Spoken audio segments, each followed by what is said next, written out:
నమస్తే, welcome to iDream social spotlight with Kavitha. ఫిబ్రవరి 22న ఎస్ఎల్బిసి టన్నెల్లో ప్రమాదం జరిగింది. 8 మంది కార్మికులు చిక్కుకుపోయారు. వారి పరిస్థితి ఏంటి, ఇంకా ఎందుకు బయటికి తీసుకురావట్లేదు, బోల్డ్ అన్ని క్వశ్చన్స్ ఉన్నాయి. అదే సమయంలో అక్కడ ప్రమాదం జరుగుతుందని తెలుసు, కార్మికులు హెచ్చరిస్తున్నారు. అయినప్పటికి కూడా కార్మికులను లోపలికి పంపించారనేటువంటి ఆరోపణలు వినిపించాయి. ఎట్ ద సేమ్ టైం ప్రస్తుతం ఆంబర్గ్ ఆల్రెడీ దానికి సంబంధించి రిపోర్ట్ని సబ్మిట్ చేసింది. ప్రమాదం ఖచ్చితంగా జరిగి తీరుతుంది అని 2020లోనే టన్నెల్ సర్వే చేయించి రిపోర్ట్ని జయప్రకాష్ కన్స్ట్రక్షన్స్కే పంపించింది. అయినప్పటికి కూడా ఎందుకని ఇది బయటికి రాలేదు? ప్రభుత్వానికి, ఇరిగేషన్ డిపార్ట్మెంట్కి, జయప్రకాష్ వాళ్ళకి కూడా తెలుసా ఏం జరిగి ఉంటుంది, భవిష్యత్తులో ఏం జరగాలి? మనతో పాటుగా ఉన్నారు భూగర్భ నీటి పారుదల రంగ నిపుణులు ప్రకాష్ గారు. నమస్కారం అండి. ఎస్ఎల్బిసిలో టన్నెల్లో ప్రమాదం జరిగింది ఫిబ్రవరి 22. ఆల్మోస్ట్ 2 వారాలు గడుస్తోంది. పరిస్థితి ఏంటి తెలీదు. స్నిఫర్ డాగ్స్ ఇప్పుడు వెళ్తున్నాయి అనేది యాక్చువల్గా ఏంటి కండిషన్ ఇప్పుడు? అదే 2 వారాల కింద శుక్రవారం రోజే పొద్దున 8:30కి ప్రమాదం జరిగిందమ్మా. 2 వారాలు కంప్లీట్ అయిపోయినాయి ఇప్పుడు మనం మాట్లాడుకునే సమయానికి. ఇవాళ కూడా శుక్రవారం. అయితే ఏ రకమైన ప్రోగ్రెస్ కూడా చెప్పుకోదగ్గది లేదు అక్కడ. ఒకటి, టీం వర్క్ సరిగా జరగట్లేదని హరీష్ రావు గారు చెప్పినప్పుడు, సరే ప్రతిపక్ష నాయకుడు కాబట్టి ఆయన కామెంట్ చేస్తాడు, విమర్శిస్తాడు అని అనుకున్నాం. బట్ ఇవాళ స్పష్టంగా మనకు కనబడుతూనే ఉన్నది. అంటే 2 వారాల సమయము ప్రమాదం జరిగిన తర్వాత ఆ బురదను, తర్వాత రాళ్ళను తీసేయడానికి కూడా వీళ్ళకి వీలు కాలేదు. కనీసం ఆ 8 మీటర్ల మేరకు పేరుకొని పోయినాయి ఆ రాళ్ళు, బురద. అంటే ఇక పైన 2 మీటర్లే ఉంది గ్యాప్.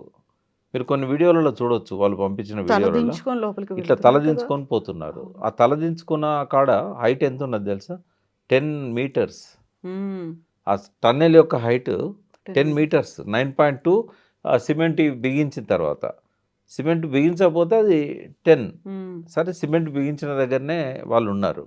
9.2 మీటర్స్ అంటే వాళ్ళు తలదించుకుంటున్నారు అంటే 8 మీటర్స్ వరకు రాళ్ళు, తర్వాత బురద అవన్నీ కూడా పేరుకుపోయినాయి.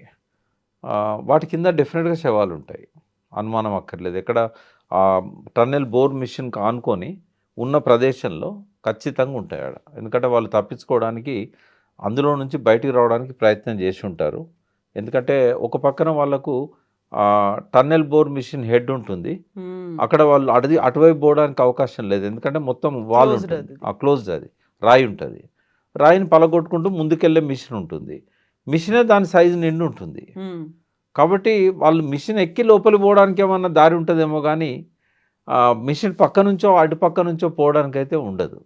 ఉండనప్పుడు వాళ్ళు ఏంటి, ఆ లోపల ఉన్న వాళ్ళే బయటకు వచ్చి ఏం జరుగుతుందో చూసి తప్పించుకోవడానికి ప్రయత్నం చేస్తారు. తప్పించుకోవడానికి ప్రయత్నం చేస్తున్నప్పుడు వాళ్ళ మీద ఈ బురద రాళ్ళు కూలి వాళ్ళు అందులో సజీవ సమాధి అయ్యే అవకాశం ఉంది.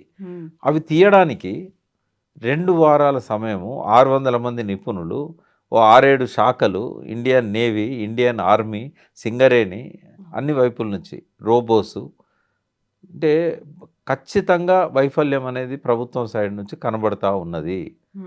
నేను ఫస్ట్ 2 days 3 days చెప్పలేదు ఈ మాట, బట్ ఇప్పుడైతే కనబడతా ఉన్నది. తర్వాత కన్వేయర్ బెల్ట్స్ ఉన్న 2 కూడా పోయినాయి. వాటిని కాపాడుకోలేకపోయారు. వాటి మీదకి వెళ్ళి ఇవి తీసుకురావడానికి అవకాశం లేకుండా పోయింది. తర్వాత 13.5 కిలోమీటర్ల దాకా లోపలి పోవడానికి ఆ లోకో ట్రైన్ తప్ప వేరే మార్గం లేదు. ఇప్పుడేదో చిన్న జేసీబీని లోపలి పంపించి దాంతో అవన్నీ తీస్తున్నారు. బట్ ఇంకెంతకాలం పడుతుందో తెలియదు. కట్టర్స్ వచ్చారు, వాళ్ళ టన్నెల్ బోరింగ్ మిషన్ వెనక సైడు దాన్ని అంతా కూడా డిస్మాంటిల్ చేస్తున్నారు. ఇప్పుడే డిస్మాంటిల్ అనేది స్టార్ట్ అయింది. ఇది ఎన్ని రోజులు పడుతుందో తెలియదు. 130 మీటర్లు, 10 మీటర్ల హైటు. అది ఎన్ని రోజులు పడుతుందో తెలియదు. ఇంకా స్పీడప్ చేయడానికి వాళ్ళ దగ్గర ఏదైనా వేరే ఆలోచన ఉందో మనకు తెలియదు. ఈ పరిస్థితుల్లో కుటుంబ సభ్యులు వచ్చి అక్కడ 14-13 రోజుల నుంచి వాళ్ళు అక్కడ వెయిట్ చేస్తున్నారు. వాళ్ళకు కూడా ఏం సమాధానం చెప్పాలనో ప్రభుత్వం దగ్గర లేదు. కనీస ఏర్పాట్లు కూడా చేసినట్టు లేరు వాళ్ళ కోసము. ఇవన్నీ జరుగుతున్నాయమ్మా అక్కడ. ఇప్పుడు ఇదే టైంలో బయటకొచ్చినటువంటి యాంబర్గ్ టన్నెల్ సర్వే రిపోర్ట్ అనేది 2020లోనే వాళ్ళు రిపోర్ట్ ఇచ్చారు. జయప్రకాష్ వాళ్ళకే ఇచ్చారు. ఆ తర్వాత దాన్ని ఎందుకని ఇరిగేషన్ డిపార్ట్‌మెంట్ చెప్పలేదా? అధికారులకు తెలీదా? ప్రభుత్వానికి తెలీదా? జయప్రకాష్ కన్‌స్ట్రక్షన్స్ వాళ్ళు ఎందుకని దాన్ని పక్కన పెట్టేశారు? వాళ్ళు ఇప్పుడు మీడియా ముందుకొచ్చి చెప్తే తప్ప మనకు వాళ్ళ అంతర్మదనం ఏం చేస్తున్నారు, వాళ్ళకు లోపల ఏమున్నదో ఆ విషయానికి సంబంధించిన ఇన్ఫర్మేషన్ మనకు తెలవదు. బట్ ఖచ్చితంగా జేపీ అసోసియేట్స్‌కి ఇచ్చారు అంటే అది ప్రభుత్వానికి ఖచ్చితంగా అందే అవకాశం ఉంటది. ప్రభుత్వానికి తెలియకుండా జేపీ దాన్ని దాచిపెట్టలేడు. హ్మ్. అయితే ఎందుకంటే ప్రభుత్వంలో ఉన్న ఇంజినీర్స్ ఆ ప్రమాదం జరగకుండా ఉండడానికి వాళ్ళు ఏదో ఒకటి సూచిస్తారు గదా! ఆ సపోర్ట్ కోసం జేపీ ఖచ్చితంగా ప్రభుత్వానికి ఇస్తాడది. ఇప్పుడు ఏ ప్లేస్‌లో అయితే ప్రమాదం జరిగిందో ఖచ్చితంగా అది డేంజర్ జోన్‌లో ఉంది అనే మాట ఆ రిపోర్ట్‌లో ఉంది. అదే 13.8 కిలోమీటర్ దగ్గర ఇది జరుగుతది. హ్మ్. ఒక 3 మీటర్ల దూరము ఈ ఈ పరిస్థితి ఉంటది అనేది వాళ్ళు చెప్పింది దాదాపుగా. 13.8 నుంచి 13.9 వన్ అండ్ హాఫ్ మీటర్ అయినా ఉంటుంటదది. హ్మ్. అయితే ఆ ప్లేస్‌లోనే కరెక్ట్‌గా యాక్సిడెంట్ జరిగింది కూడా. ఎందుకంటే వీళ్ళు స్టార్ట్ చేసింది 13.5 నుంచి హ్మ్. 17 తారీఖేమో స్టార్ట్ చేశారు ఫిబ్రవరి. 5 రోజుల్లోనే ఇది జరిగింది. ఆరో రోజు హ్మ్. జరిగినట్టుంది. ఆరో రోజు పొద్దున. హ్మ్. కాస్త ఆ! 2, 3 మీటర్స్ హ్మ్. ముందుకు వెళ్లారు. ముందుకెళ్లారు. కరెక్ట్‌గా ఆ రోజు వాళ్ళు చెప్పింది కూడా అంతే కదా! హ్మ్. 13.5 నుంచి వీళ్ళు 13.8కి పోయారు. అవును. ఆ! అయితే ఇది కిలోమీటర్స్ యాక్చువల్‌గా. ఆ కిలోమీటర్స్ లోపలనే జరిగిందది. రెండోదేంటంటే ముందు రోజు గూడా కార్మికులు తెల్లవారి పనులు జరగకపోవచ్చు. వాటర్ హెవీగా లీక్ అయితున్నది హ్మ్. అని చెప్పారు. అయితే ఈ అంబర్గ్ రిపోర్ట్ గురించి ప్రభుత్వం బయటికి రావాలి. వాళ్ళు చెప్పాలి. లేదా జేపీ అసోసియేట్స్ అనేది చెప్పాలి. మరి ఆ ప్రమాదాన్ని వాళ్ళు సూచించినప్పుడు 5 సంవత్సరాలు గడిచిపోయింది. అవును. ఈ 5 సంవత్సరాల్లో ఏం జేశారు? దాని నుంచి ప్రొటెక్షన్ కోసం ఏం జేశారు? నేనొక ఆర్‌ఈసీలో రిటైర్డ్ అయిన ప్రొఫెసర్ పాండురంగారావు గారు నాతో చెప్పిందేంటంటే, స్టీల్ బాక్సెస్‌ను ఫిక్స్ చేస్తారు అవి బయటికి రాకుండా. హ్మ్. ఆ మట్టి గాని, ఆ వాటర్ గాని బయటికి రాకుండా. కూలి కింద ఆ! ఆ! పడిపోకుండా. పడిపోకుండా ఆ స్టీల్ బాక్సెస్‌తోని సీల్ చేయాలి దాన్ని. మరదేం జరిగినట్టు లేదు అనన్నాడు.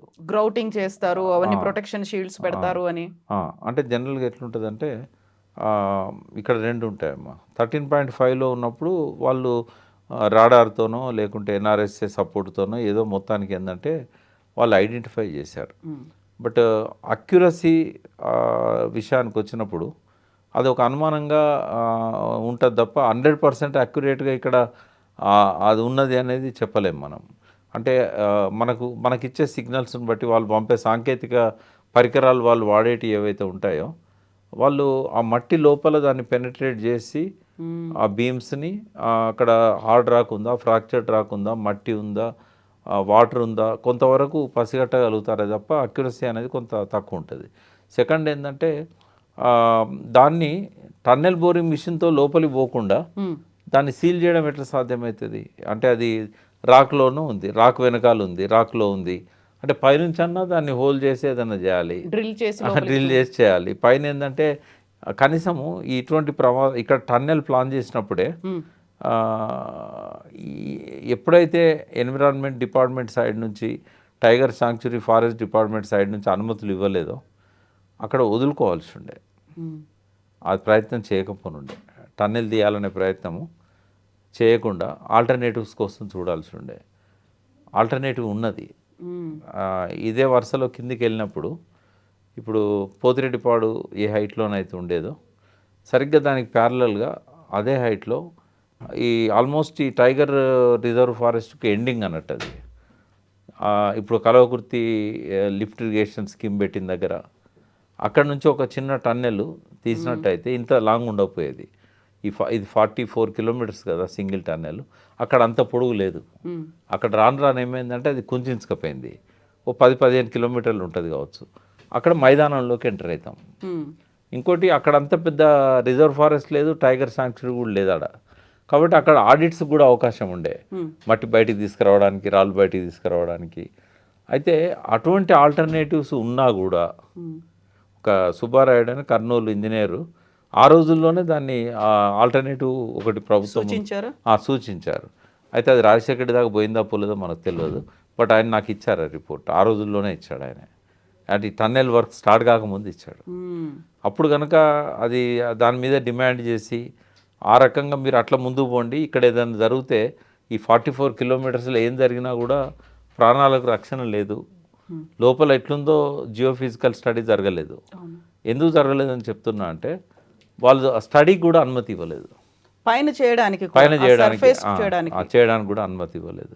డ్రిల్స్ చేయాలి కదా, డ్రిల్లింగ్ అనుమతి ఇవ్వలేదు. ఆడ 5 decibels కంటే ఎక్కువ సౌండ్ రావద్దట. 5 decibels అంటే ఏ సౌండ్ చేసినా గ్లాస్ కింద పడ్డ 5 decibels కంటే ఎక్కువ వస్తుంది అది. కాబట్టి ఆ టైగర్ శాంక్చురీ, ఆ ఎన్విరాన్మెంట్, ఇది రెండింటికి సంబంధించిన ఆటంకాలు వచ్చినాయి. సుప్రీంకోర్టు పోయి వాళ్ళు అనుమతి తీసుకున్నారు ఈ టన్నెల్ బోరింగ్ మిషన్ వర్క్ కోసం. అంటే సుప్రీంకోర్టు ఏం చేసిందంటే ఈ రాజకీయ అంటే ప్రభుత్వాలలో ఉన్న రాజకీయ పార్టీలే కదా, వీళ్ళు దేనికైనా మేనేజ్ అవుతున్నారు, ఇక వీళ్ళకి వదిలేస్తే ఎన్విరాన్మెంట్ ప్రొటెక్షన్ జరగదు అని వాళ్ళే తీసుకున్నారు అది అధికారాన్ని. ఎవరు అప్లై చేయాలన్నా సుప్రీంకోర్టు అనుమతిస్తే తప్ప వీళ్ళు గవర్నమెంట్ పర్మిట్ చేయడానికి లేదు. అయితే ఇప్పుడు కూడా ఏంటంటే జియో ఫిజికల్ స్టడీ జరగలేదు అనేది వాస్తవం. అయితే పైన జరిగింది, ఆ టన్నెల్ ఇంటేక్ దగ్గర నుంచి ఈ అవుట్లెట్ దగ్గర నుంచి కొంత స్టడీ జరిగింది, కానీ పైన పోయి డ్రిల్స్ వేసి మాత్రం ఎవరు స్టడీ చేయలేదు.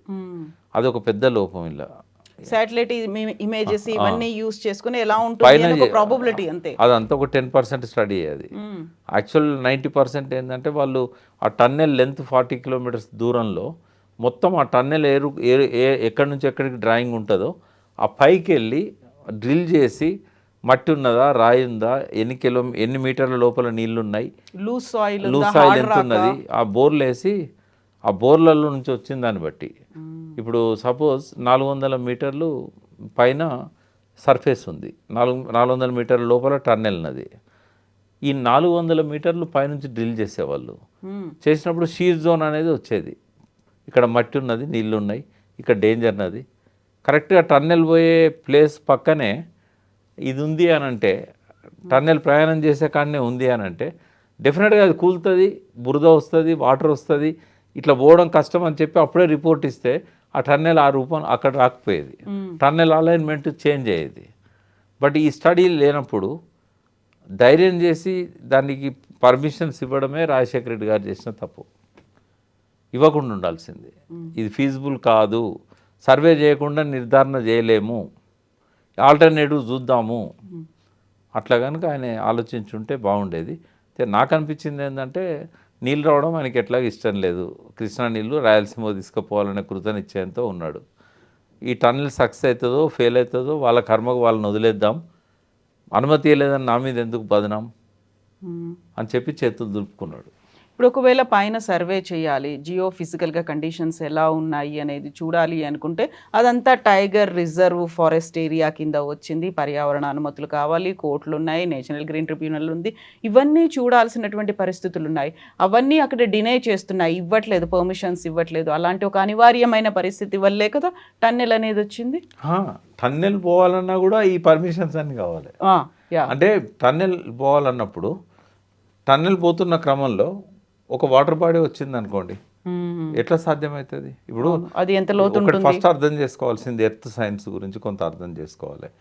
మట్టిలో అనేక రకాల పొరలు కొన్ని శతాబ్దాలు అంటే కొన్ని లక్షల సంవత్సరాల నుంచి పెరిగిన గుట్టలు కానీ ఇవన్నీ కదా.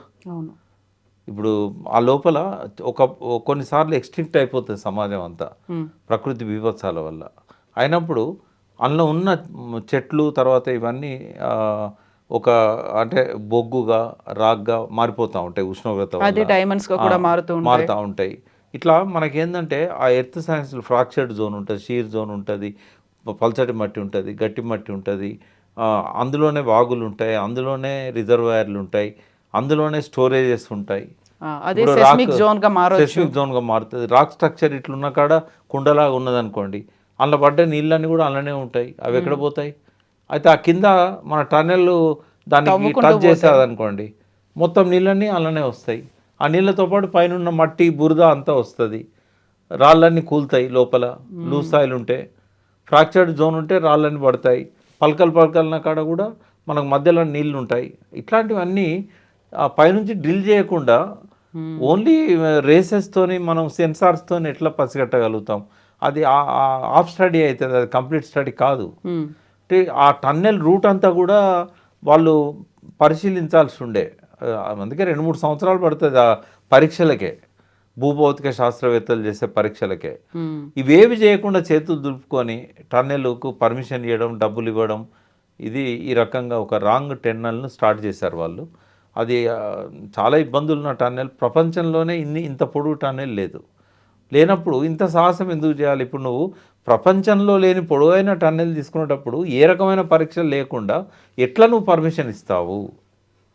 వాళ్ళు అంటారు మేము ఏ అనుమతులు ఇవ్వము, మీరు భూగర్భంలో ఏమైనా చేసుకోవాలనుకుంటే చేసుకోండి, బట్ అక్కడ కూడా డ్రిల్ బ్లాస్టులు చేయకూడదు, ఎందుకంటే డెసిబుల్స్ 5 డెసిబుల్స్ కంటే ఎక్కువ సౌండ్ వస్తుంది డ్రిల్ బ్లాస్ట్ ట్రెమార్స్ కూడా వస్తాయి. డ్రిల్ బ్లాస్ట్ కూడా చేయడానికి లేదని చెప్పారు. డ్రిల్ బ్లాస్ట్కి పర్మిషన్ ఇచ్చుంటే మనకు ఈ ఇక్కడ మన టన్నెల్స్ ఇతర ప్రాజెక్టులలో ఎట్లయితే ఉన్నాయో, ఇప్పుడు మన ఇది ఉంది కాళేశ్వరం, 203 కిలోమీటర్ల టన్నెల్స్ ఉన్నాయి అందులో. ఉమ్, ఇంతే హైట్తో ఉన్న టన్నెల్స్ కూడా ఉన్నాయి. మరి అక్కడ టన్నెల్ బోర్ మిషన్ అవసరం పడలేదు, ఉమ్, ఎందుకంటే ఎక్కడికక్కడ ఆడిట్స్ ఉన్నాయి. టైగర్ జోన్ ఏం లేదు దానిపైన. అది కూడా హైయెస్ట్ మనకు లాంగెస్ట్ టన్నెల్స్ కూడా మనకి 18-20 కిలోమీటర్ల కంటే ఎక్కువ ఉండవు. ఉమ్. ఇది వాటర్ సప్లై చేయడానికి యూజ్ అయ్యేటువంటి అంతే, మధ్య మధ్యలో జాయింట్స్ ఇట్లా ఉంటాయి అన్నట్టు. ఒకటే టన్నెల్ 203 కిలోమీటర్లు లేదు కదా. ఉమ్, అయితే ప్రపంచంలో ఎన్నో టన్నెల్స్ ఉన్నాయి, రోడ్డు మార్గాలలో ఉన్నాయి, రైలు మార్గాలలో ఉన్నాయి. ఈ టన్నెల్ బోరింగ్ మిషన్ కనుక్కున్నది 1800 సంవత్సరంలో. మొదటిసారి యూజ్ చేసింది లండన్లో రైలు మార్గాల నిర్మాణం కోసం. థేమ్స్ నది పైనుంచి పోతుంటుంది, థేమ్స్ నది కింద టన్నెల్ నది క్రాస్ చేయడానికి ఈ మిషన్తోనే చేశారు. అంటే ఇది చాలామంది తెలియక కొత్త టెక్నాలజీ కాదు, 200 ఏళ్ళ కింద టెక్నాలజీ. తర్వాత ఇందులో ఎస్కేప్ చాలా రూట్ లేదు. అవును, బయటికి ఏదైనా రావడానికి. ప్రమాదం జరిగితే అసలు ఎస్కేప్ పోవడానికి లేదు. పోనీ ప్రమాదం జరిగినప్పుడు అందులోనే ఒక 10 రోజులు ఉండేటట్టు ఏర్పాటు లేదు, ఫెసిలిటీస్ ఏమీ లేవు. ఏమి లేవు. ఇప్పుడు పైనుంచి కూలిపోయింది, దన్మన అందులో పోయి వాళ్ళు బ్యాకప్ సపోర్ట్తోని ఆక్సిజన్ కానీ ఫుడ్ కానీ అలా స్టోరేజ్ పెట్టుకునేటట్టు ఓ 10 రోజులైనా పర్వాలేదు బతుకుండే పరిస్థితి కూడా ఆల్టర్నేటివ్స్ లేవు అందులో. ఇది మహా భయంకరమైన పరిస్థితి. టన్నెల్ అనేది నిత్యం ప్రమాదం ఉండే పరిస్థితి. అది ఎస్కేప్ అనేది లేకుండా ఎట్లా ప్లాన్ చేస్తారు? ఉమ్, ఇప్పుడు ఆ ప్రమాదం జరిగినప్పుడు ముందున్న వాళ్ళందరూ సమాధి అయిపోయారు కదా, 8 మంది. ముందున్న వాళ్ళకు కూడా ఎస్కేప్ ఉండాలి కదా, కనీసం అందులోనైనా కొంతకాలం పాటు మళ్ళీ ఈ వచ్చి వాళ్ళ బయటికి తీయడానికి ఏదైతే చర్యలు, సహాయక రెస్క్యూ చర్యలు, ఆపరేషన్స్ రిస్క్ ఆపరేషన్స్ కోసమైనా కొంత గ్యాప్ అలా ఉండేటట్టు ఉండాలి కదా ఏర్పాటు. అలా లేదు కదా అట్లా. అంటే ఇది రైట్ ఫ్రమ్ రాజశేఖర రెడ్డి దగ్గర నుంచి తప్పు పట్టాల్సిన పరిస్థితి వస్తున్నది. ఇప్పుడు ఏం జరగాలంటారు? యాక్చువల్గా అక్కడ టైగర్ రిజర్వ్ ఫారెస్ట్ ఏరియా, పర్యావరణ అనుమతులు ఇవన్నీ అవసరం ఉన్నాయి. ఆ టైంలో ఇప్పుడు ఫర్దర్గా ఎప్పుడు తీస్తారనే తెలియదు. స్నిఫర్ డాగ్స్ వస్తున్నాయి, ఐడెంటిఫై చేస్తాయి అనుకుంటున్నాయి. 8 అడుగుల మేర, 8 మీటర్ల మేర మట్టి పేరుకుపోయింది, ఇంకా చాలా టైం పడుతుంది అనుకున్నప్పుడు మళ్ళీ జయప్రకాష్ కన్స్ట్రక్షన్స్ వీళ్ళందరూ అసోసియేట్స్ కూడా వీళ్ళు కంటిన్యూ చేద్దాము, లేకుంటే ఇంకొక పాత్ తీసుకుందాము, డైవర్షన్స్ పెట్టుకుందాము, ఇలాంటి ఆలోచనలు వస్తున్నాయి అనుకున్నప్పుడు they are going ahead with the project అన్నట్టే కనిపిస్తోంది. అక్కడ ఏముంటే బాగుంటుంది? ప్రాజెక్ట్ ఇంత దూరం వచ్చిన తర్వాత 7,000 కోట్లకు పైన ఖర్చు అయింది. ఇప్పుడు ఈ రోజు వరకు అయిన ఖర్చు 7,000 కోట్లు దాటింది. 7,000 కోట్లు దాటిన తర్వాత 44 కిలోమీటర్ల టన్నెల్లో ఇంకా మిగిలింది ఎంత ఉన్నది? దాదాపు ఒక 9-9.5 కిలోమీటర్లే ఉన్నది. ఈ 9.5 కిలోమీటర్లు తీయకుండా ఇంత ఇంత ఇంత డబ్బు వేస్ట్ చేసిండ్రు అనే అపవాదు మోయడానికి కాంగ్రెస్ ప్రభుత్వం సిద్ధంగా ఉండదు. అది చేయగలిగితే కేసీఆర్ చేసి ఉండేవాడు. రీడిజైనింగ్ పేరుతోని ఆయన ఎప్పుడైతే అసెంబ్లీలో ప్రజెంటేషన్ ఇచ్చి ఈ ప్రాజెక్టు కొద్దిగా ఇబ్బందికర ప్రాజెక్ట్ అని ఒక ఇంప్రెషన్ ఇచ్చాడు కదా ఆ రోజే. అవును, ఈ టన్నెల్ వెనకకు రాదు, ముందుకు పోదు, ఇట్లాంటివి అని చెప్పాడు కదా. అప్పుడే కనుక రీడిజైనింగ్ పేరుతోని ఆల్టర్నేటివ్ గ్రావిటీ ఛానల్ ఏముంటుంది అనేది ఆలోచించుంటే ఇంకో 3,900 కోట్లు మిగిలేది. దాన్ని అన్ని రీడిజైనింగ్ చేసినట్టు ఇది కూడా చేస్తుంటే పని అయిపోయేది. బట్ అప్పుడు కూడా ఇదే ఆయనకు ఒక హోప్ ఉంటుంది. 20 కిలోమీటర్ల ద్వారా ఎలాంటి ప్రమాదం లేకుండా టన్నెల్ తవ్వారు. అప్పటికి 21 కిలోమీటర్ తవ్వారు ఏది కాంగ్రెస్ ప్రభుత్వంలో. ఇటు సైడ్ కానీ అటు సైడ్ కానీ, ఇటు సైడ్ తక్కువ తవ్వారు, అటు సైడ్ ఎక్కువ తవ్వారు అవుట్లెట్ సైడ్ నుంచి. అంటే ఇంత దూరం వచ్చింది కదా, ఇంకో 20 కిలోమీటర్లే కదా, చేయలేమా అనేది. 11 కిలోమీటర్లు వాళ్ళు తవ్వేశారు. అంటే అప్పుడు బిగినింగ్లో చేయగలుగుతా అనే ఒక నమ్మకం ఉండి ఉంటుంది ఆయనకు. రెండవది ఎన్నిటికని లిఫ్టులు పెడతాం, గ్రావిటీతో వచ్చేవాడికి కూడా ఎందుకు లిఫ్టు, ఉమ్, కానీ లే అని వదిలేశాడు. ఇప్పుడు ఇంత దూరం వచ్చిన తర్వాత ఇంకో 11-12 కిలోమీటర్లు ఆయన కూడా తవ్విన తర్వాత ఇక మిగిలిన 9.5 కిలోమీటర్లు ఏ ప్రభుత్వం వచ్చినా తవ్వాల్సిందే. రేపు మల్లన్న ముఖ్యమంత్రి అయినా తవ్వాల్సిందే. ఉమ్, అయితే దీనికి మనకున్న 2 విషయాలు మాట్లాడుకుందాం. ఇప్పుడున్న ప్రజెంట్ సిచ్యువేషన్లో మానవ కోణం నుంచి ఆలోచించినప్పుడు ఎంత ఖర్చైనా ఎంత కష్టమైనా ఆ బాడీస్ని హ్యాండ్ ఓవర్ చేయాలి. నేను బాడీస్ అని ఎందుకు అంటున్నా అంటే ప్రభుత్వానికి శవాలను చూసేదాకా డిక్లేర్ చేయరు కాబట్టి వాళ్ళకు కొన్ని రూల్స్ అడ్డం వస్తాయి. అవును. బట్ నాలాంటి వాడికి ఆ రూల్స్ ఏమి ఉండవు కాబట్టి వాళ్ళు ఒక 1 డే లేదా 1 అవర్ లేదా 5 మినిట్స్ అంతకంటే ఎక్కువ బతుకుండే అవకాశం అయితే లేదు. వాళ్ళు రాళ్ళ కింద కూరుకుపోయిన వాళ్ళు ఎంతసేపు బతుకుతారు. ఇంజన్లు ఎవరైనా తలదాచుకున్నా కూడా ఆక్సిజన్ సప్లై లేదు. ఉమ్, అలా పోయిన వాళ్ళే ఇబ్బంది పడుతున్నారు. 13.5 కిలోమీటర్ దగ్గర పోయిన వాళ్ళకే ఆక్సిజన్ ఆక్సిజన్ లేక రావట్లేదు. ఇబ్బంది పడుతున్నారు. కాబట్టి రాళ్ళు పడ్డప్పుడు ఆక్సిజన్ డక్ట్ కూడా దెబ్బతిన్నది. బతికే అవకాశం లేదు. ఆ బాడీస్ని తీసి ఇవ్వడం అనేది ఒక మానవ ధర్మం. కుటుంబాలు ఉన్నాయి కాబట్టి అవును. వాళ్ళకు కూడా ఆశలు లేవు. వీళ్ళు బతికి ఉంటారని అక్కడ ఏ ఒక్కరు అనుకోవట్లేదు, ఫ్యామిలీ మెంబర్స్తో సహా. కాబట్టి అది ఎంత ఖర్చైనా ఎంత కష్టమైనా వీలైనంత తొందరగా వాళ్ళను అప్పజెప్పాలి. రెండవది ఇది ఇప్పుడు తక్షణ కర్తవ్యం. రెండవది జ్యుడిషియల్ ఎంక్వైరీ చేయాలి. ఉమ్, ఇప్పుడు ఎవరు చనిపోని మేడిగడ్డల్ని మీరు జ్యుడిషియల్ ఎంక్వైరీ చేశారు. ఉమ్, ఎవరు అక్కడ ప్రాణ నష్టం అనేది జరగలేదు కదా, కొంత ఆస్తి నష్టం తప్ప. పీసీ ఘోష్ కమిషన్ వేశారు కదా. ఉమ్, కాబట్టి ఇక్కడ ఇంతమంది చనిపోయినప్పుడు ఇంత నష్టం జరిగినప్పుడు టన్నెల్ బోరింగ్ మిషన్ మొత్తం డిస్మాంటిల్ చేసే పరిస్థితి వచ్చినప్పుడు ఇక ముందు పనులు జరగాయో తెలియని సిచ్యువేషన్ అన్నప్పుడు ఖచ్చితంగా జ్యుడిషియల్ ఎంక్వైరీ వేయాలి. రెండవది. ఉమ్, మూడవది ఏంటంటే దీన్ని ఎట్లా ముందుకు తీసుకెళ్దాము అనేది ప్రశ్నగా వస్తుంది. ఉమ్, ఎట్లా ముందుకు తీసుకెళ్ళాలి అన్నప్పుడు ఒక tunnel bore machine outlet side నుంచి లోపలికి వచ్చింది. అది ఇప్పుడు ఎక్కడ స్టక్అప్ అయింది, 21 కిలోమీటర్ దగ్గర స్టక్అప్ అయింది. అది పోవాల్సిన లెంత్ ఎంత అంటే ఇంకా 2 కిలోమీటర్లు మాత్రమే. ఉమ్, ఆ 2 కిలోమీటర్ల కాడ దాన్ని ఆపకుండా అటువైపు నుంచి తవ్వుకుంటూ రావాలి. ఆ 20 కిలోమీటర్ల దిగ్విజయంగా వచ్చింది, ఏ రకమైన ఇబ్బందులు లేకుండా. కొన్నిసార్లు బేరింగ్స్ పోయి ఇబ్బందులు అయినాయి. ఇప్పుడు బేరింగ్ వచ్చింది మళ్ళీ. బేరింగ్ పోయింది కాబట్టి లాస్ట్ 1.5-2 ఇయర్స్ నుంచి ఆపారు దాన్ని. ఇప్పుడు బేరింగ్ వచ్చింది. వచ్చినప్పుడు దాన్ని బేరింగ్ వేసి దాన్ని రిపేర్ చేసి అది అక్కడి నుండి ఈ మొత్తం లెంత్ను అదే తీసుకురావాలి. ఉమ్, ఇప్పుడు ఇటు సైడ్ నుంచి ఇన్లెట్ సైడ్ నుంచి ఇంకో టన్నెల్ బోర్ మిషన్ తెప్పియడం పైసలు దండగా. ఉమ్, ఇప్పుడు దానికి మళ్ళీ 1000 కోట్లో 600 కోట్లో పెట్టండి, అది రెడీ కాదు కదా. ఉమ్, ఇప్పుడు దీన్ని డిస్మాంటిల్ చేస్తారు, మొత్తం తీసేయాలి. దీన్ని బయటికి తీస్తేనే ఇప్పుడు బాడీస్ బయటకు వస్తాయి. ఏ పార్ట్ ఉంచకూడదు దానిలో. తర్వాత ఎంతవరకు అయితే తవ్విన్లో అక్కడ వాటర్ లీకేజ్ కాకుండా దాన్ని సీల్ చేయాలి. ఇప్పుడు చేయగలుగుతారు, ఎందుకంటే ఆల్రెడీ టన్నెల్ తవ్వడం అయింది కాబట్టి అక్కడ ఉమ్, ఉమ్, ఆ పర్టికులర్ షీర్ జోన్లో దాన్ని సీల్ చేసేయాలి. ఆ టెక్నాలజీ దొరుకుతుంది మనకు. చైనాలో 40,000 టన్నెల్స్ ఉన్నాయి. ఉమ్, అన్ని ప్రమాదాలు అక్కడ జరుగుతూనే ఉన్నాయి. ప్రతి 3 నెలలకు 4 నెలలకు టన్నెల్లో 3-5 చచ్చిపోతూనే ఉన్నారు. ఇటువంటి ప్రమాదాలను వాళ్ళు బాగా నేర్చుకున్నారు కూడా. ఉమ్, వాళ్ళని తీసుకొచ్చి దీన్ని క్లోజ్ చేయించాలి అనుభవం ఉన్న వాళ్ళతోనే. క్లోజ్ చేయించిన తర్వాత ఇక ఇటు సైడ్ నుంచి తవ్వుడు పెట్టొద్దు, అటు సైడ్ నుంచి తవ్వుకుంటూ రావాలి. ఉమ్, అటు సైడ్ నుంచి తవ్వుకుంటూ వచ్చేసి దీన్ని త్రూ చేయాలి. ఇది ఒక ఆల్టర్నేటివ్. ఇంకొద్ది ఎక్కువ ఖర్చు అయ్యే ఆల్టర్నేటివ్ ఏంటంటే ఉమ్, పోతిరెడ్డిపాడుకు ప్యారలల్గా మల్లేశ్వరం అనే ఒక విలేజ్ ఉంది. ఐలాండ్ లాగా ఉంటుంది అది.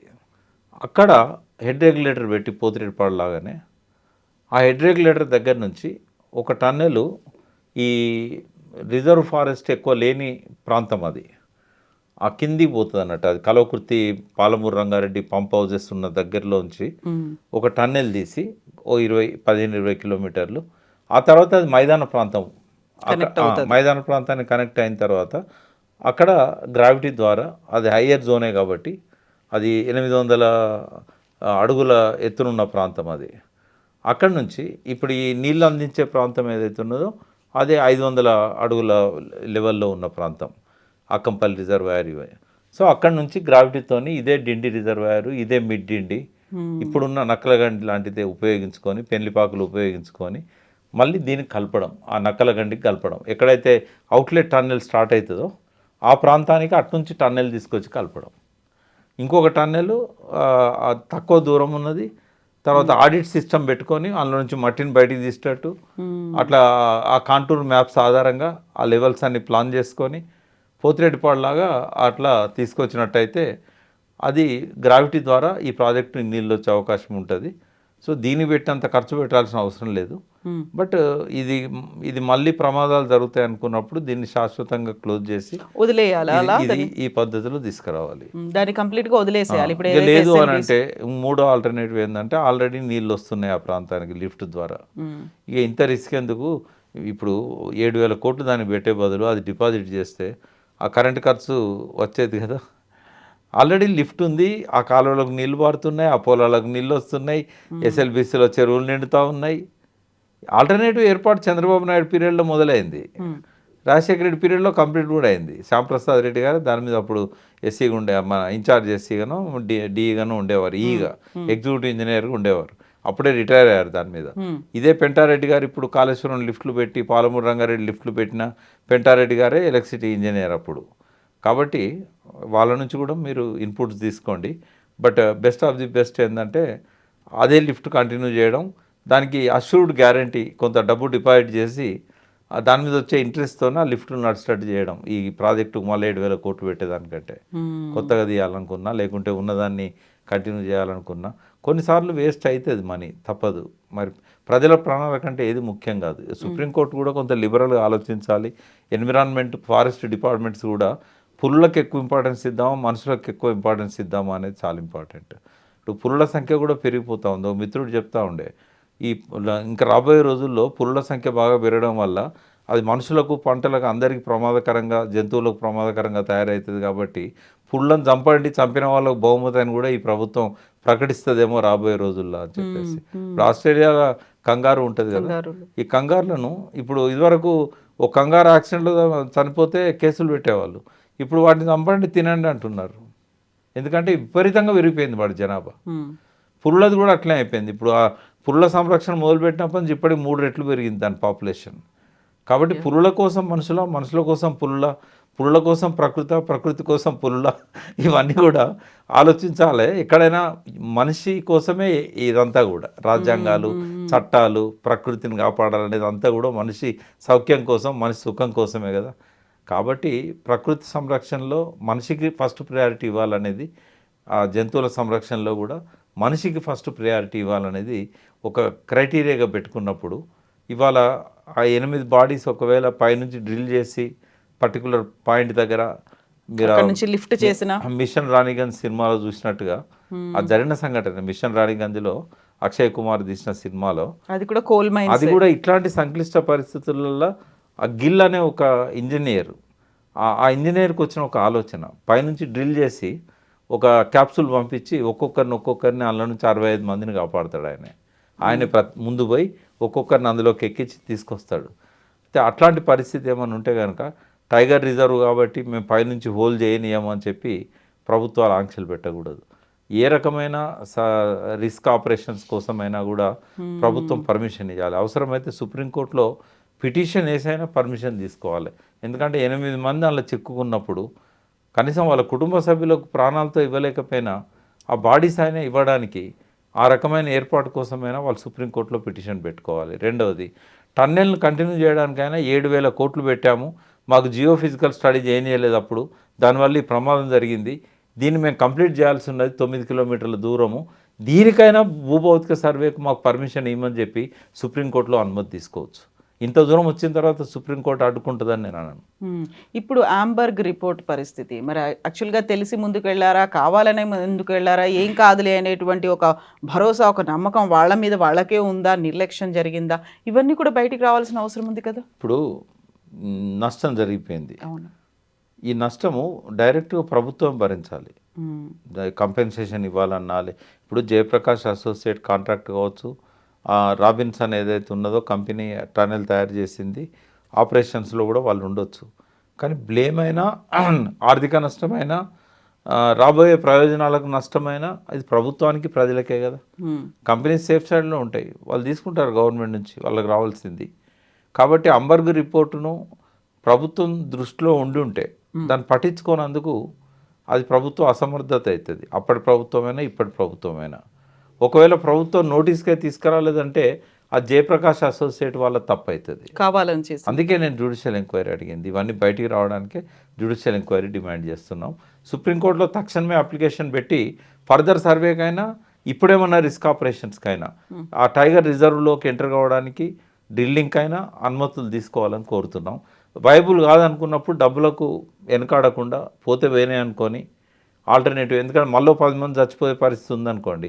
7,000 కోట్లు 10 మంది కంటే ముఖ్యం కాదు. ప్రభుత్వము మంచి ప్రణాళికలు వేసుకుంటే సంవత్సరానికి 1,00,000 కోట్లు సంపాదించే అవకాశం ఉంటుంది. కానీ ప్రాణాలు తిరిగి తీసుకురాలేదు. అందుకని ఆల్టర్నేటివ్, వైబుల్ ఆల్టర్నేటివ్ని కూడా చూడాలి.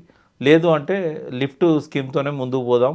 ఆ రైతులకు కరెంటు బిల్లులు పడకుండా ముందే దానికి సంబంధించిన డిపాజిట్ ఎలక్ట్రిసిటీ డిపార్ట్మెంట్ దగ్గరనో క్యాప్టివ్ పవర్ ప్లాంట్స్లో పెట్టి, అంటే సపోజ్ ఇప్పుడు దానికి ఒక 100 మెగావాట్లు వాడుతున్నారని అనుకుందాం. 100 మెగావాట్లకు డెడికేటెడ్ ప్లాంట్ ఎస్ఎల్బీసీకే గవర్నమెంట్ పెట్టాలి లిఫ్ట్ కోసం. అప్పుడు ఈ వృధా ప్రయాస అవసరమే లేదు. కాబట్టి ఇప్పుడు 2 రాష్ట్రాలు విడిపోయినాయి కాబట్టి రేపు బ్రజేష్ కుమార్ ట్రిబ్యునల్ నీటి కేటాయింపులు చేసినట్టయితే అభద్రతా భావం ఉండాల్సిన అవసరం కూడా లేదు. ఇంకొక విషయం చెప్పి నేను ముగిస్తాను. ఇన్ని త్యాగాలు, 7,000 కోట్ల డబ్బు, ఇవన్నీ ఖర్చు పెట్టి ఇంకో 3,000 కోట్లు ఖర్చు పెట్టి ఆ టన్నెల్ త్రూ చేసినా కూడా మళ్ళీ యాక్సిడెంట్లలో ఇంకో 10 మంది చనిపోయినా కూడా ఈ టన్నెల్ ఏమన్నా పనికొస్తుందా? ఈ టన్నెల్ నుంచి నీళ్లు వారుతాయా? అదొక పెద్ద ప్రశ్న. ఎందుకంటే ఈ టన్నెల్ 4,000 క్యూసెక్కులు ఇందులో ఇన్లెట్ నుంచి గ్రావిటీ ద్వారా వస్తాయి. అది రావాలంటే ఫుల్ ఫోర్స్తో రావాలంటే 854 దగ్గర నీళ్లు ఉండాలి. ఉంటే ఆ 4,000 క్యూసెక్కులు వస్తాయి. ఒకవేళ 825 దీని స్టార్టింగ్ పాయింట్, ఇప్పుడు 10 మీటర్లు అంటే 30 అడుగులు. 825 దగ్గర నుంచి 854 దాకా వాటర్ ఉంటేనే వాళ్ళకి ఫుల్ ఫోర్స్తో వస్తుంది. ఒకవేళ 830 దగ్గర ఉన్నాయనుకుందాం, ఒక 5 ఫీట్ల ఎత్తు నుంచి వస్తాయి. అది ఒక 90 రోజులలో కూడా సరిపోతుంది. 90 రోజులలో కూడా 1 టీఎంసీ రాదు. ఇప్పుడు మొత్తం ఫుల్ ఫోర్స్తో వస్తే 90 రోజులలో 30 టీఎంసీలు వస్తాయి. ఆశ్చర్యం ఏంటంటే అక్కడ ఎప్పుడూ 90 రోజులు నీళ్ళు ఉండవు. ఎందుకు ఉండవు? కిందికి పోతున్నాయి. ఫస్ట్ అల్మట్టి ఇప్పుడు ఎత్తుకట్టబోతున్నారు, వాళ్ళ పర్మిషన్స్ వచ్చినాయి. 519 మీటర్ల నుంచి 524 మీటర్లకు పోతున్నది. అది ఇంకా 5 మీటర్లు పెంచుతున్నారు. 5 మీటర్లు పెంచుతున్నారు. అంటే 15 అడుగుల ఎత్తు. చాలా విశాలమైన ప్రాంతంలో 15 అడుగుల ఎత్తు నీళ్ళు రిజర్వ్ ఉన్నాయంటే కృష్ణా మహాబలేశ్వరం నుంచి వచ్చే వాటర్ అంతా కూడా అక్కడనే స్టోర్ అవుతుంది. ఏదన్నా కొద్దిగా వాళ్ళు దయదలిచి కిందికి వదిలారనుకోండి, వర్షాలు ఎక్కువ పడితే, ఇంకా వరదలు ఎక్కువ వస్తే, క్లౌడ్ బర్స్ట్లు అయితే అప్పుడు కిందికి వచ్చినట్టయితే ఆల్మట్టి గేట్లు ఓపెన్ చేస్తారు. చేసినప్పుడు ఎక్కడ వస్తాయి అవి? నారాయణపూర్ డ్యామ్కి వస్తాయి. నారాయణపూర్ డ్యామ్కు 2 దిక్కుల కాలువలు ఉన్నాయి. వాళ్ళ ఆయకట్టుకు సరిపోయే నీళ్లు వాళ్ళు వినియోగించుకుంటూ స్టోర్ చేసుకొని అప్పుడు వాళ్ళు వదిలేస్తారు. అప్పుడు జూరాలకు వస్తాయి. నారాయణపూర్ గేట్లు తెరిస్తే జూరాలకు వస్తాయి. జూరాల్లో చాలా ఆయకట్టు ఉంది. ఒకటి భీమాకు సంబంధించిన ఆయకట్టు ఉంది, భీమా నది కోయిల్ సాగర్ దాకా. తర్వాత ఇప్పుడు కోడంగల్ లిఫ్ట్ అక్కడి నుంచే స్టార్ట్ చేశాడు, భీమా నుంచే. తర్వాత నెట్టెంపాడు 2 లక్షల ఎకరాల ఆయకట్టు ఉంది. జూరాలకు 1,00,000 ఎకరాల ఆయకట్టు ఉన్నది. ఇవన్నీ మళ్ళీ దానికి ఆర్డిఎస్ లింక్ కెనాల్ నది. ఇవన్నీ అవసరాలు తీరి జూరాల కోసం కావాల్సిన నీళ్ళని రిజర్వ్ చేసుకున్న తర్వాత కిందికి వస్తే అప్పుడు 800 ఫీట్ల దగ్గర పాలమూరు రంగారెడ్డి కల్వకుర్తి లిఫ్ట్ ఉంటాయి. అంతకంటే 3 ఫీట్ల ముందే 797 రాయలసీమ ఎత్తిపోతల పథకం ఇప్పుడు నిర్మాణంలో ఉంది. తర్వాత ఇంకా కొంచెం కిందికి వస్తే పోతిరెడ్డిపాడు 841 లెవెల్. అది అదే లెవెల్లో 840లో వెలిగొండ 2 టన్నెల్స్ ఉంటాయి. ఆ 2 టన్నెల్స్లో నుంచి రోజుకు 1.5 టీఎంసీలు పోతాయి. పోతిరెడ్డిపాడు నుంచి రోజుకు అఫీషియల్గా 5 టీఎంసీలు, అన్అఫీషియల్గా 6 టీఎంసీలు పోతాయి. రాయలసీమ ఎత్తిపోతల పథకం నుంచి 3 టీఎంసీలు పోతాయి. కల్వకుర్తి, పాలమూరు, రంగారెడ్డి కలిపి 2 టీఎంసీలు పోతాయి. అంటే ఆ 2 ఇవి ఒక 7, 9 ప్లస్ ఇవి ఒక 3, 12 ప్లస్ వెలుగొండ 1, 2 ఈ మళ్ళీ అలా ముచ్చుమర్రి అని ఆడ 797లో ముచ్చుమర్రి ఉన్నది, 30 ఆ ప్రాంతాల్లో మల్యాల ఉంది. అది మల్యాల దగ్గర నుంచి ముచ్చుమరి దగ్గర నుంచి అందరినీ వాగిపోతాయి. అదేవిధంగా కేసీ కెనాల్లో పైనుంచి తుంగభద్రలో నీళ్ళు రాకపోతే వాల్వ్ ఓపెన్ చేసేసి కేసీ కెనాల్లో పడేస్తున్నారు. అంటే మళ్ళీ ఇవన్నీ కండలేరు, సోమశిలలో 70 టీఎంసీలు 60 టీఎంసీల రిజర్వాయర్లు ఉన్నాయి. తెలుగు గంగ మద్రాసు దాకా పోవాలి, ఎస్ఆర్బీసీకి ఆయకట్టుకు ఒక 19.5 టీఎంసీ. ఇవన్నీ కంప్లీట్ అయిన తర్వాత కానీ ఆ లెవెల్కు నీళ్ళు ఆపుతారు. అంటే ఇవన్నీ తీసుకుంటా ఉంటే ఇంకా ఎక్కువ భారీ వరదలు వచ్చినప్పుడు, ఇవన్నిటికి సరిపోగా ఇంకా వరదలు వచ్చినప్పుడు అప్పుడు ఎఫ్ఆర్ఎల్ టచ్ చేస్తుంది 885. ఎప్పుడైతే ఎఫ్ఆర్ఎల్కు టచ్ అవుతున్నదో వెంటనే నాగార్జున సార్కు నీళ్ళు వదలాల్సి వస్తుంది. తర్వాత పవర్ జనరేషన్ చాలా ఇంపార్టెంట్. శ్రీశైలమే పవర్ ప్రాజెక్టు, అది ఇరిగేషన్ లేనే లేదు. ఇన్ని లక్షల ఎకరాలకు ఇరిగేషన్ క్రియేట్ చేశారు కదా, ఇదంతా ఇల్లీగలే. వరద జలాల పేరుతో జరుగుతున్నది ఇది. ఇన్ని కుట్రల మధ్య ఆ లెవెల్లో నీళ్ళు ఆపుతారా ఎప్పుడైనా? 90 రోజులు ఉంటాయా? పోనీ ఒక 10 రోజులు ఉన్నాయి అనుకుందాం పీక్ స్టేజ్లో. ఎప్పుడు కూడా ఇప్పుడు ఇవన్నీ దాటుకొని వరద వచ్చేదో 10 రోజులు వస్తుంది. ఆ 10 రోజుల్లో ఇవన్నీ తీసుకెళ్తారు కదా, ఆ లెవెల్లో నీళ్ళు ఎందుకు ఉంటాయి? ఇవన్నీ పోయిన తర్వాత ఇప్పుడు నీళ్ళు ఎన్ని వచ్చినా కూడా 600 టీఎంసీలో పైన వచ్చినాయి. ఇప్పుడు ఉన్నాయా శ్రీశైలం రిజర్వాయర్లో? మంచినీళ్ళు ఇవ్వడానికి లేవు కదా. ఇంత కష్టపడి ఇంత డబ్బు పెట్టి ఇన్ని త్యాగాలు చేసి, రాబోయే రోజుల్లో కూడా త్యాగాలు చేసి, రాబోయే రోజుల్లో ఖర్చు పెట్టి టన్నేళ్ళకు నీళ్ళు రానప్పుడు ఎందుకు ఇవన్నీ? ఈరోజు ఉన్న పరిస్థితుల్లో ఇవన్నీ ప్రాజెక్టులు డిజైన్ చేసిన తర్వాత రాబోయే రోజుల్లో ఒక నిరర్ధక ప్రాజెక్టుగా మిగిలిపోతుంది ఎస్ఎల్బిసి. దాని బదులు అదే లిఫ్ట్ స్కీమ్ కనుక యథాతథంగా నడిపించుకోగలిగినట్టయితే, ఒక క్యాప్టివ్ పవర్ ప్లాంట్ గవర్నమెంట్ డెడికేటెడ్గా ఎస్ఎల్బిసి పెట్టినట్టయితే ఇంకా మళ్ళీ టన్నెల్ జోలికి పోనక్కర్లేదు, ఇంకో 2-3 వేల కోట్లు పెట్టాల్సిన అవసరం లేదు. చూద్దాం నెక్స్ట్ డెసిషన్స్ ఎలా తీసుకుంటారు, మళ్ళీ ఎన్నేళ్ల పాటు ఇలాంటి చర్చలు ఇవన్నీ జరుగుతూ ఉంటాయనేది. ఇది ఒక మంచి గుణపాఠం అమ్మ. ఎగ్జాక్ట్లీ ప్రకాష్ గారు, నిజంగానే ఏం నేర్చుకుంటారు ఈ గుణపాఠం నుంచి, ముందుకు ఎలా వెళ్తారు అనేది కూడా. Thank you so much.